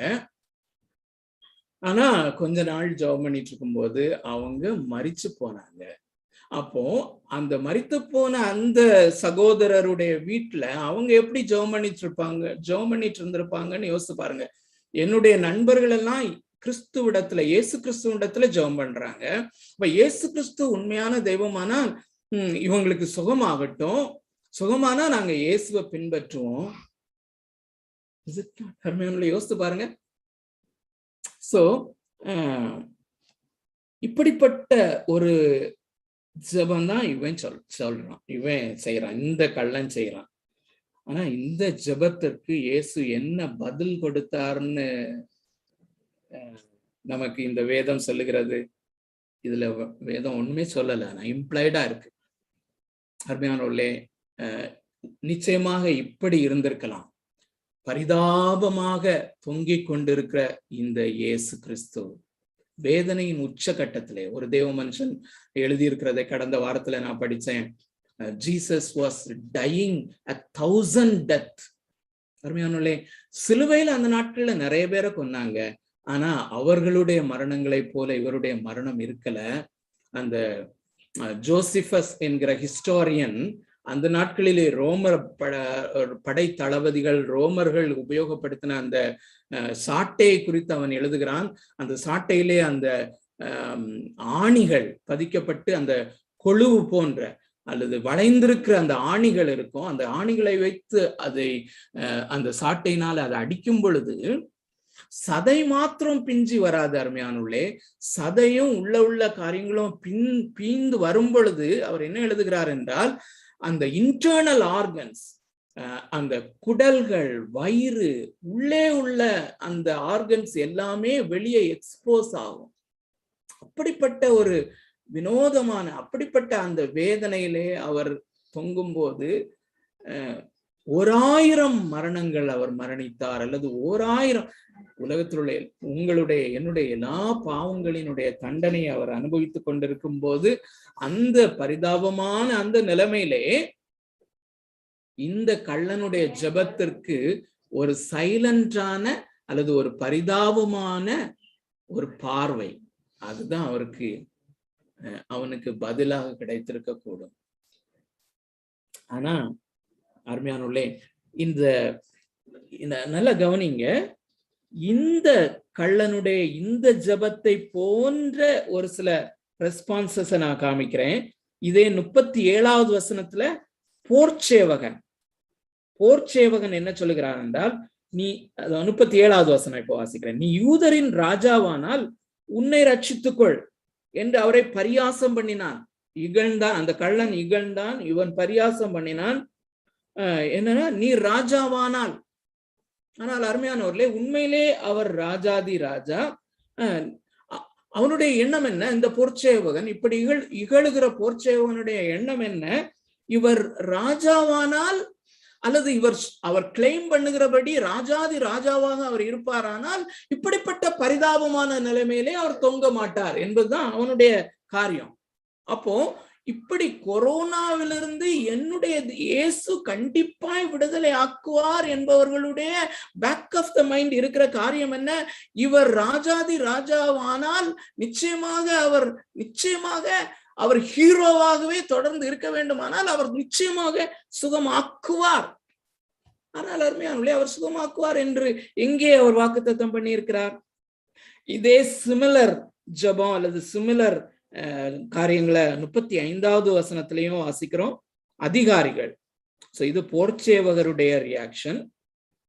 நல்லா பாருங்க, 35வது வசனத்திலே, ஜனங்கள் நின்று பார்த்து கொண்டிருந்தார்கள், அவர்களுடனே கூட அதிகாரிகளும் அவரை இகழ்ந்து, இவன் மற்றவர்களை ரட்சித்தான், இவன் தேவனால் தெரிந்து கொள்ளப்பட்ட கிறிஸ்துவானால் தன்னைத்தானே ரட்சித்துக் கொள்ளட்டும் என்று சொல்கிறான். அருமையானவர்களே, அவனுடைய மனதிலேயும் பேக் ஆஃப் த மைண்ட் இருந்த காரியம் என்ன? இவர் ரட்சகரானால் அல்லது இவர் மேசியாவாக இருப்பாரானால் இவர் ஹீரோவா இருக்கணும், இவர் எல்லாத்துக்குமே எங்களுடைய ஜெபங்களுக்கு பாசிட்டிவான உத்தரவு கொடுக்க வேண்டும், அல்லது வியாதியா இருக்கிறவர்களுக்காக ஜெபித்தால் நிச்சயமாக 100% வியாதி சுகமாக வேண்டும். அப்பதான் அவர் மேசியா, அப்பதான் அவர் உண்மையான தேவன். ஆனால் இந்த உண்மையான தேவன் மேசியா முற்றிலும் வேறுபட்டவர். இன்னொரு காரியத்தை நான் உங்களுக்கு காண்பிக்க விரும்புகிறேன். இதே மத்தேயு எழுதின சுவிசேஷம் 27வது அதிகாரத்திலையும் இன்னும் ஒரு சிலருடைய ரியாக்ஷன், இந்த எல்லா ரியாக்ஷன்ஸையும் நீங்க தனியா இருக்கும்போது ரொம்ப தெளிவா வாசித்து பாருங்க. அமேசிங்கான ரெஸ்பான்சஸ் எல்லாமே இந்த இவர் கிறிஸ்துவானால் அதற்கேற்ற ஹீரோய்க்கான காரியத்தை செய்யணும் அப்படிங்கிற அந்த காரியத்தை தான் அவங்க சொல்றாங்க. மத்தேயு எழுதின சுவிசேஷம் 27வது அதிகாரம் 39வது வசனம், அந்த வழியாய் நடந்து போகிறவர்கள் தங்கள் தலைகளை துலுக்கி தேவாலயத்தை இடித்து 3 நாளைக்குள்ளே கட்டுகிறவனே, உன்னை நீயே ரட்சித்துக்கொள். அடுத்த பிரேஸ் நல்ல கவனிங்க. நீ தேவனுடைய குமாரனானால் சிலுவையில் இருந்து இறங்கி வா என்று அவரை தூஷித்தார்கள். அவருடைய மைண்ட்ல இருந்த காரியம் என்ன? இவர் தேவனுடைய குமாரனானால் அல்லது சீனாய் மலையிலே எழுந்தருளின அந்த தேவனானால், அந்த தேவனுடைய குமாரனானால் இவர் மேஜஸ்டிக்காக தான் இருக்க வேண்டும், அல்லது இவர் சிலுவையிலே இப்படி பரிதாபமாக தொங்கக்கூடாது என்பதுதான் அவருடைய காரியம். அருமையானவர்களே, இன்னொரு காரியத்தையும் சைட் பை சைடு நீங்கள் பார்க்க வேண்டும். அந்த நாட்களிலே வாழ்ந்த யூதர்கள், வேதப்பாரகர்கள், பரிசேயர்கள், சாஸ்திரிகள் எல்லாருமே இந்த பழைய ஏற்பாட்டினுடைய தீர்க்க தரிசன புஸ்தகங்களை நன்றாக கரைத்து குடித்தவர்கள், நன்றாக அறிந்தவர்கள். அவர்கள் அந்த பழைய ஏற்பாட்டிலே இந்த மேசியாவாக வரப்போகிற கிறிஸ்துவை குறித்த 2 விளக்கங்கள் கொடுக்கப்பட்டு கொண்டே வருகிறது. ஒன்று என்ன? அவர் ராஜாதி ராஜாவாக 1000 வருடம் அரசாட்சி செய்வார், நித்தியமாக அவர் தாவீதின் சிங்காசனத்தை உறுதிப்படுத்துவார், நித்திய ராஜாவாக இருப்பார் என்கிற காரியமும் வெளிப்படுத்தப்பட்டிருக்கிறது, தீர்க்க தரிசன புஸ்தகங்களில சொல்லப்பட்டிருக்கிறது. அது மாத்திரமல்ல, அவர் அடிக்கப்பட போகிற ஆட்டுக்குட்டியை போல இருப்பார். அவர் தேவனால், அந்த ஏசாயா 53வது அதிகாரம், அவர் தேவனால் வாதிக்கப்பட்டவரை போல உருவிழந்து காணப்படுவார், அவரை பார்க்கத்தக்க ரூபம் அவருக்கு இல்லாதிருந்தது என்பதும் அவர்களுக்கு தெரியும். இப்படி 2 காரியங்களும் தெரியும். அவர் யூதா கோத்திரத்து சிங்கமா இருப்பார் என்றும் தெரியும், இந்த தேவ ஆட்டுக்குட்டியை போலவும் இருப்பார் என்று அந்த தீர்க்க தரிசன புஸ்தகங்களில எழுதி இருக்கிறத தெரியும். ஆனா இங்க பிரச்சனை என்னன்னா, அவங்களுடைய பிரச்சனை என்ன? அப்போ அப்படி வேண்டாம், எங்களுடைய மேசியா ராஜாதி ராஜாவாக இருக்கட்டும், யூத ராஜசிங்கமாக இருக்கட்டும், ஆனா இந்த அடிக்கப்படுகிற ஆட்டுக்குட்டியை போல இருக்கிற அந்த பகுதி வேண்டாம். அதனாலதான் ஏசாயா 53வது அதிகாரத்தை தொடங்கும் போது, எங்கள் மூலமாய் கேள்விப்பட்ட இந்த காரியத்தை விசுவாசிக்கிறவன் யார்? It was impossible. அது யூதர்களாலே கிரகிக்க முடியாத ஒரு காரியம். ஆனால் மெய்யான விசுவாசம் ஒருவனுக்குள்ளே வரும்பொழுது இந்த 2ஐயும் அவன் ஏற்றுக்கொள்ளுவான். என்னுடைய ஜெபங்கள் பாசிட்டிவாக அது அங்கீகரிக்கப்படுகிறதோ இல்லையோ, நெகட்டிவாக இருந்தாலும் என் இயேசு நிச்சயமாக அவர் ஜெபத்தை கேட்டார். ஒருவேளை அவர் சுகமாக்கவில்லை ஆனாலும் இதை நான் அப்படியே இயேசுவாக ஏற்றுக்கொள்கிறேன் என்கிறது. பாருங்க, இப்போ 41வது வசனத்துல இன்னொரு கூட்டத்தினுடைய அந்த ரெஸ்பான்ஸ பாருங்க. அப்படியே பிரதான ஆசாரியரும் வேதபாரகரும் மூப்பரும் பரியாசம் பண்ணி மற்றவர்களை ரட்சித்தான், தன்னைத்தான் ரட்சித்துக் கொள்ள திராணி இல்லை. பாருங்க, அடுத்த அதே வசனத்தை தொடர்ந்து பாருங்க. அமேசிங்கா பரிசுத்த ஆவியானவர் எழுதி வைத்திருக்கிறார். இவன் இஸ்ரவேலின் ராஜாவானால் இப்பொழுது சிலுவையிலிருந்து இறங்கி வரட்டும், அப்பொழுது இவனை விசுவாசிப்போம். கொரோனா அற்புதமா சுகமாகட்டும், அப்போ விசுவாசிப்போம். இல்லாட்டி நம்ம மற்றவங்களுக்காக, மற்ற இந்து நண்பர்களுக்காக ஜெபிக்கிறோம்னா அவங்க ஆண்டவர்கிட்ட என்ன சொல்றோம்? ஆண்டவருக்கு நம்ம ஹெல்ப் பண்ற மாதிரி, ஆண்டவரே அவருக்கு நீங்க இப்போ சுகம் கொடுத்துட்டீங்கன்னா அவர் உங்களை விசுவாசிப்பார். That may not be true faith at all. அது மெய்யான விசுவாசம் அல்ல, அது மெய்யான கிருபையும் அல்ல. அருமையானே, இங்க இந்த அடுத்த கள்ளனுடைய காரியத்தை மாத்திரம் நான் மென்ஷன் பண்ணி முடிவுக்கு கொண்டு வர விரும்புகிறேன். அருமையானவர்களே, 40வது வசனத்துல, ஆனா இதுக்கு முன்னால இந்த 40வது வசனத்துல அவனுடைய அந்த காரியம் இருக்கு பாத்தீங்களா? அதுக்கு முன்னாடி மத்தேயு 27வது அதிகாரத்துல ஒரு கை அங்க வச்சுக்கோங்க. இப்போ நம்ம வாசித்து முடிச்ச அந்த பகுதியில 27:44ல இந்த கள்ளனும் சேர்ந்து அவரை நிந்தித்ததா வாசிக்கிறேன் பாருங்க. அவரோடே கூட சிலுவைகளில் அறையப்பட்ட கள்ளரும், 2 கள்ளரும் அந்தபடியே அவரை நிந்தித்தார்கள். அது இப்ப இந்த லூக்கா எழுதின சுவிசேஷம் 23வது அதிகாரத்துக்கு வாங்க. இந்த லூக்கா 23 இந்த 39-40க்கு இடையில இந்த மத்தேயு 27:44 சொருகி பார்க்கணும். 2 பேரும் இகழ்ந்தார்கள் அல்லது 2 பேரும் நிந்தித்தார்கள். ஆனா அடுத்த வசனம் 40வது வசனம் வரும் பொழுது அதற்கிடையில ஒரு க்ஷண பொழுதிலே அவன் அந்த அந்த இரண்டாவது கள்ளன் இன்னொரு கள்ளனுடைய இருதயத்துல அந்த மாற்றத்தை கவனிச்சு பாருங்க. பரிசுத்த ஆவியானவர் எவ்வளவு அழகா எழுதி வச்சிருக்கான்னு சொல்லி பாருங்க. 40வது வசனத்துல, மற்றவன் அவனை நோக்கி, நீ இந்த ஆக்கினைக்கு உட்பட்டவனா இருந்தும் தேவனுக்கு பயப்படுகிறது இல்லையா? அப்படின்னா அந்த நிந்தித்த இன்னொரு கள்ளனை பார்த்து சொல்றான். சொல்லும் போது இந்த வாக்கியத்திலிருந்து என்ன தெரியுது அருமையானவர்களே? இந்த கள்ளனுக்குள்ள தேவனுக்கு பயப்படுகிற பயம் இவனுடைய இருதயத்திலே க்ஷண பொழுதுல வந்தது. எப்படியா வந்துச்சு? மாம்சமா இருக்கிற ஒரு மனுஷன் ஆவிக்குரிய காரியங்களை ஏற்றுக்கொள்ள மாட்டான். அல்லது மாம்சத்தில் இருக்கிற ஒரு மனுஷன் தேவனுடைய ஆவிக்குரியவைகளை அவன் ஏற்றுக்கொள்ளான், ஆவிக்குரிய காரியங்களின் அல்லது கீழ்ப்படி அவனால முடியாது என்கிற காரியத்தை ரோமருக்கு எழுதின 8வது அதிகாரம் 7வது வசனத்திலே தெளிவாக நாம் வாசிக்கிறோம். அப்போ இந்த 2 கள்ளர்களும் அதே நிலைமையில தான் இருந்தாங்க. விசுவாசிக்க கூடாதவர்களாக இருந்தார்கள். நன்றாக கவனியுங்கள், விசுவாசிக்க கூடாதவர்களாக இருந்தார்கள். ஆனால் ஒரு க்ஷண பொழுதிலே ஒரு கள்ளனால ராடிக்கலா விசுவாசிக்க முடியுது. பாருங்க, தேவனுக்கு பயப்படுகிற பயம் அவனுடைய இருதயத்துல இம்ப்ளான்ட் ஆச்சு. தொடர்ந்து அவன் சொல்லுகிற காரியத்தை பாருங்க. அவன் என்ன சொல்லுகிறான்? அப்ப மற்ற கள்ளனுக்கு இந்த உலகத்துல இப்ப சிலுவையில படுகிற அந்த வேதனையிலிருந்து அவர் விடுவிச்சா போதும். அவனுக்கு, அந்த கள்ளனுக்கு இந்த உலகத்துல நான் பாட அனுபவிக்கிறதுல இருந்து விடுதலை கிடைச்சா போதும். அப்ப அவனுடைய இருதயத்துல என்னது? அவர் ஒருவேளை மேசியாவா இருந்தா என்ன? ஆனா யோசித்து பாருங்க, இப்போ இயேசு நினைத்தால் இந்த 3 பேர், இயேசுவையும் இந்த 2 கள்ளரையும் விடுவிக்க முடியுமா? முடியாதா? ஏன்னா கொஞ்சம் முன்னாலதான் இயேசு சொன்னாரு, நான் பிதாவை இப்பொழுது வேண்டிக் கொள்வேனே, ஆனால் 12 லேகியோன்களுக்கு மேலான தேவதூதர்களை அவர் அனுப்ப மாட்டாரு. ஒரு தேவதூதன் போதுமே, ஒண்ணுமே வேண்டாமே, வார்த்தையே போதுமே, 3 பேரும் சிலுவையில இருந்து இறங்கி ஹீரோஸா நடந்து போலாமே.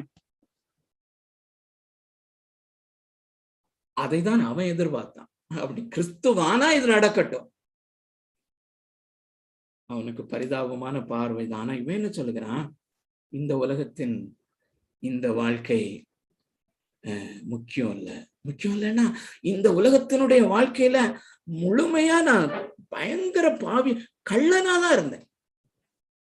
இந்த தேவனுக்கு, இந்த பரிசுத்த தேவனுக்கு உண்பதாக அல்லது அவனுக்கு கிடைத்த அந்த க்ஷண பொழுதிலே அவனுக்கு கிடைத்த வெளிப்பாடு என்னவென்றால், எனது பக்கத்திலே சிலுவையிலே தொங்குகிறவர் என்னை போன்ற மனிதனை போல அவர் காட்சியளித்தாலும் அவர் தேவன், அவர் மகா பரிசுத்தர்.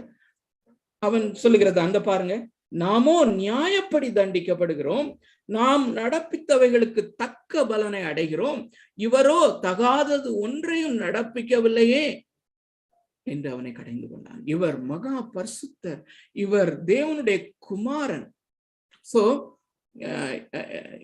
என்னுடைய வாழ்க்கை முழுவதும் திருட்டு தான், என் வாழ்க்கை முழுவதும் பாவம் தான், என் வாழ்க்கையில நான் பயங்கர கிரிமினல் தான்.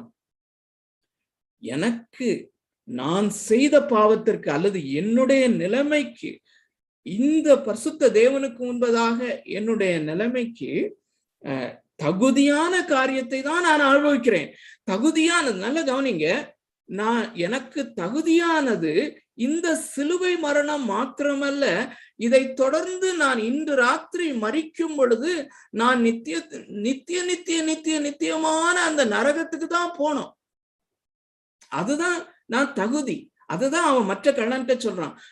நியாயப்படி நானும் நீயும் இப்படிப்பட்ட தண்டனைக்கு உரியவர்கள் என்று அவன் அங்கீகரிக்கிறான். அங்கீகரித்து கொண்டு சொல்லுகிற அந்த ஜபத்தினுடைய மேன்மையை மாத்திரம் பார்த்து நம்ம முடிக்கலாம். 42வது வசனம், இயேசுவை நோக்கி. எந்த இயேசுவை நோக்கி? மற்ற கள்ளனுக்கு பரிதாபமா தெரிஞ்சிச்சுல்ல, அந்த உடல் முழுசும் கிழிக்கப்பட்டு, நான் நினைக்கிறேன் இந்த கள்ளர்களை காட்டிலும் அதிகமாக இவர்தான் வேதனைப்படுத்தப்பட்டார் என்பது சரித்திரமும் வேதமும் கூறுகிற உண்மை. அவ்வளவு இவர்களை காட்டிலும், இந்த கள்ளர்களை காட்டிலும் பரிதாபமாக உடல் முழுவதும் கிழிக்கப்பட்டு அந்த தலையிலிருந்து ரத்தம் ரத்தம் இப்படி பரிதாபமாய் நிற்கிற தொங்கிக் கொண்டிருக்கிற இந்த இயேசு ஆண்டவர் என்று அறிக்கைப்படுகிறார். அருமையானவர்களே, நம்முடைய வாழ்க்கையில நாம தொடர்ந்து ஜெபித்து கொண்டிருக்கிற ஜெபங்கள் கேட்கப்படாதது போல இருக்கும்போது, அல்லது நம்முடைய பாடுகளும் துன்பங்களும் வேதனைகளும் நீங்காமல் இருக்கும் போது, இந்த இயேசு ஆண்டவர் அவர் என்னை நேசிக்கிறார், அவர் என்னை நேசிக்கிறார், அந்த நேசத்திலே எனக்கு சந்தேகம் இல்லை என்று நீயும் நானும் சொல்வோமே. ஆனால் அதுதான் மெய்யான விசுவாசம். அருமையானவர்களே, சொல்கிறான், யூ ஆர் லார்ட். அது மாத்திரம் இல்ல, அடுத்த ஃப்ரேஸ பாருங்க, நீர் உம்முடைய ராஜ்யத்தில் வரும்போது என்று சொல்லும்போது அப்படின்னா என்ன சொல்றான்? நீர் இப்படி பரிதாபமாக தொங்கிக் கொண்டிருந்தாலும் நீர் ராஜாதி ராஜா. அதுதான் அக்னாலஜ் பண்றான். பாருங்க, இவர் மரித்த பிறகு இவருக்கென்று ஒரு ராஜ்யம் இருக்கிறது. அந்த ராஜ்யத்தினுடைய அதிபதி இவர் தான். அதாவது அந்த ராஜ்யத்திலே அனுமதிக்கப்பட வேண்டுமானால் இவர் தான் அந்த அதிகாரத்தை கொடுக்க வேண்டும். What an awesome faith! எவ்வளவு ஒரு ஆடித்தரமான விசுவாசம் சொல்லி பாருங்க. 5-6 கூட்டம் மக்களை நம்ம பார்த்தோம். வேத பாரகர்கள், பரிசேயர்கள், இந்த வேதத்தை நன்றாக அறிந்தவர்களால அந்த நிதானிக்க முடியாத காரியம். அவர்களுக்கு ஏன் நிதானிக்க முடியலைன்னா, he is a failure. இவன் வந்து தேவகுமாரன் அப்படின்னு கிளைம் பண்றான். இப்போ ப்ரூவ் ஆயிருச்சு. The most powerless and the weakest person. But இந்த கள்ளன் and the most weak அல்லது the weakest and most failure person, அவரை வந்து அண்ட சராசரங்களுக்கும் அதிபதியான ராஜாவாக, நான் இன்னைக்கு மரிச்சா என்ன நித்திய வாழ்க்கைக்கு அனுமதிக்கக்கூடிய அதிகாரம் இவருக்கு தான் உண்டு என்கிற விசுவாசம். அந்த இவருக்கு யாராவது போய் பயப்படுவாங்களா? இது மற்றவங்க எல்லாம் இவரை குட்டி பரியாசம் பண்ணி இப்படியெல்லாம் வேதனைப்படுத்துவதற்கு காரணம் என்ன? இவர் இப்படி ராஜாதி ராஜாவா இருக்க முடியுமா? இவர் பயபக்திக்கு உரியவரா? Not at all. ஆனா இந்த கள்ளனுக்கு, இந்த வீக்கஸ்ட் பர்சன் பயபக்திக்குரியவராக இருந்தார். அருமையானவர்களே, இந்த மாலை வேளையிலே தேவன் தாமே நமக்கு உதவி செய்வாராக. நம் விசுவாசிகளாக கனெக்ட் ஆகி இருப்போமே. ஆனால் நம்மை ரட்சித்த இந்த இயேசு எப்படிப்பட்டவர், எப்படிப்பட்ட நிலைமையிலே நமக்கு இதை கொடுத்தார் என்றால், as the most weak criminal, ஆனா நமக்கு ராஜாதி ராஜாவாக தென்பட்டார். இன்னைக்கும் ஒரு விசை அவரை நாம் திரும்பி பார்த்து, நன்றி ஆண்டவரே, with the trembling hands, நடுநடுக்கத்தோடு கூடிய கைகளோடு, இருதயம் நன்றியால் நிறைந்து நன்றி ஆண்டவரே என்று சொல்லுவோம். கூடுமானால் பரிசுத்த ஆவியானவர் நமக்கு அந்த நொறுங்குண்ட இருதயத்தை தருவாராக.